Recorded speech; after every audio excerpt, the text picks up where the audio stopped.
just looked at each other like, did we just hear what he just said? This morning, a break in a decades-old cold case, an arrest in the murder of a pregnant young soldier beaten and strangled on a U.S. Army base in Germany 21 years ago.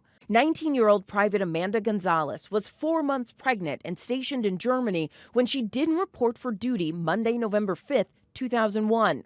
Soldiers broke down the door to her room to find her on the floor of the barracks, officials ruling it a homicide by asphyxiation. That knock on the door happens. Yeah. And that's a parent's worst Boy's nightmare. worst nightmare.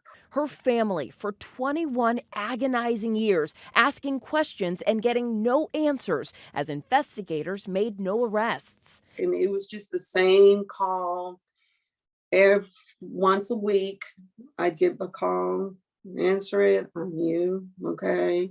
Saying it was the same story. It was like a recording. Every time we go visit her graveside, I tell her, I'm not giving up.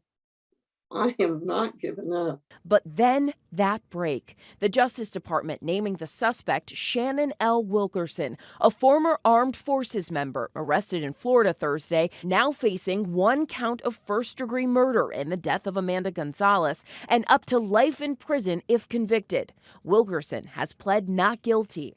There is no statute of limitations for murder. To charge somebody in federal court with murder, you'd have to have a fair amount of information and evidence to show that you could win this case in a trial. Officials say Wilkerson was an active duty soldier in 2001 and was later discharged.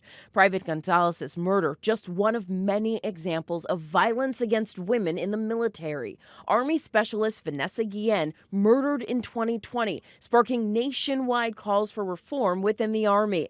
Gonzalez's grieving mother, Gloria, leaning on Guillen's family to get through this difficult time. I spoke to her mother and, and she just went over everything with me. And I told her, don't give up, keep going.